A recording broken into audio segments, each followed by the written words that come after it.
Kerala high court में बुजुर्ग दंपति के बीच झगड़े के मामले में 91 वर्षीय बुजुर्ग को जमानत देते हुए जस्टिस कुन्ही कृष्णन ने कहा, मैं इस पर ज़्यादा चर्चा नहीं करना चाहता। बुढ़ापे में दोनों को खुश रहना चाहिए। यह समझना चाहिए कि बढ़ती उम्र प्यार की रोशनी कम नहीं करती बल्कि इसे और चमकदार बनाती है। दंपति के बीच झगड़े के दौरान 88 साल की पत्नी ने पति पर अवैध संबंध के आरोप लगाए थे, जिसके बाद उसने चाकू से हमला कर दिया था।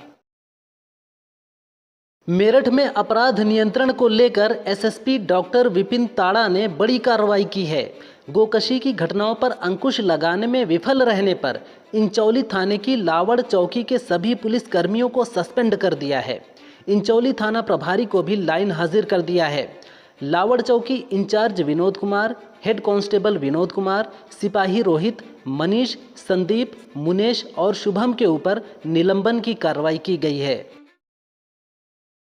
अमरोहा में मनरेगा घोटाला सामने आने के बाद फर्जी बीपीएल कार्ड बनवाने के आरोप में फंसी भारतीय तेज गेंदबाज मोहम्मद शमी की बहन शबीना की सास गुले आयशा ने अपना राशन कार्ड सरेंडर कर दिया है। गुले आयशा के पास करोड़ों की संपत्ति है, इसके बावजूद उस पर फर्जी तरीके से बीपीएल कार्ड बनवाने का आरोप लगा था, जिसके बाद डीएम निधि गुप्ता ने सीडीओ अश्विनी मिश्रा को जांच के आदेश दिए थे। इलाहाबाद हाई कोर्ट ने अलग अलग धर्म के युवक युवती को बिना शादी साथ रहने की अनुमति दी है। 16 महीने के बच्चे की याचिका थी कि उसकी मां के पति की मौत हो गई है। मां के साथ रह रहे व्यक्ति से उसका जन्म हुआ है। दोनों का साथ रहना उसके लिए ज़रूरी है। हाई कोर्ट ने कहा, संविधान में पेरेंट्स की परिभाषा के मुताबिक 2 वयस्क बिना शादी साथ रह सकते हैं। कपल का आरोप था कि उन्हें परेशान किया जा रहा है और पुलिस एफआईआर भी नहीं लिख रही। सपा मुखिया अखिलेश यादव ने यूपी की योगी सरकार पर तंज कसा है। अखिलेश ने कहा कि योगी सरकार दिल्ली वालों को धोखा दे रही है। उन्होंने कहा कि योगी को साइड लाइन कर दिया गया है। दिल्ली वाले अधिकारियों से सीधी रिपोर्ट ले रहे हैं, पूछ रहे हैं कि घटना में कितने दोषी पकड़े गए। उत्तर प्रदेश में वर्तमान समय में महिला बेटी असुरक्षित हैं। भेदभाव की राजनीति हो रही है। जाति देखकर भेदभाव हो रहा है। पूर्व भारतीय कप्तान सौरव गांगुली ने एक कार्यक्रम में कहा, अगर धोनी को सीएसके के लिए खेलना है तो कप्तानी करनी होगी।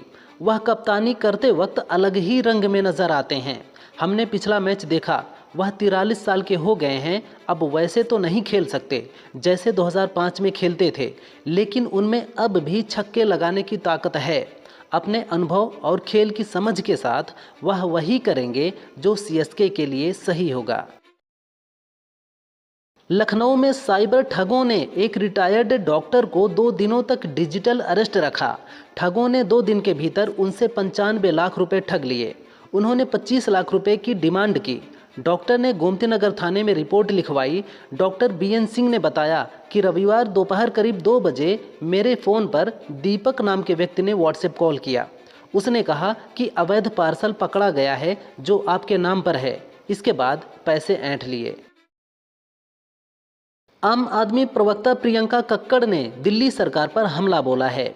उन्होंने कहा कि आयुष्मान भारत योजना कोई जनहितकारी पहल नहीं है, बल्कि यह एक घोटाला है।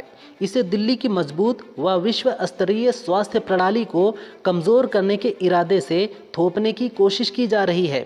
दिल्ली की प्रति व्यक्ति आय राष्ट्रीय औसत से 3.5 गुना ज़्यादा है।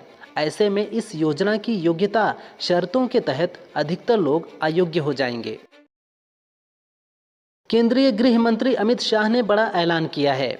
उन्होंने कहा, तमिलनाडु में बीजेपी और एआईएडीएमके का गठबंधन होगा। दोनों पार्टियां 2026 में राज्य में होने वाला विधानसभा चुनाव मिलकर लड़ेंगी। आने वाले चुनाव में हमें प्रचंड बहुमत मिलेगा और राज्य में एनडीए की सरकार बनेगी। राज्य में पलानीस्वामी के नेतृत्व में चुनाव लड़ा जाएगा। एआईएडीएमके पूर्व में भी भाजपा की सहयोगी रह चुकी है। अयोध्या के एक स्कूल में पत्ते पर भोजन करते बच्चों का वीडियो सामने आया है। वीडियो पूरा बाजार के कुशमाहा कंपोजिट विद्यालय का बताया जा रहा है, जिसमें देखा जा सकता है कि बच्चे पत्ते पर मिड डे मील का खाना खा रहे हैं। ये वीडियो कब का है इसका पता नहीं चल पाया है। फिलहाल बीएसए ने मामले में जांच के आदेश दे दिए हैं।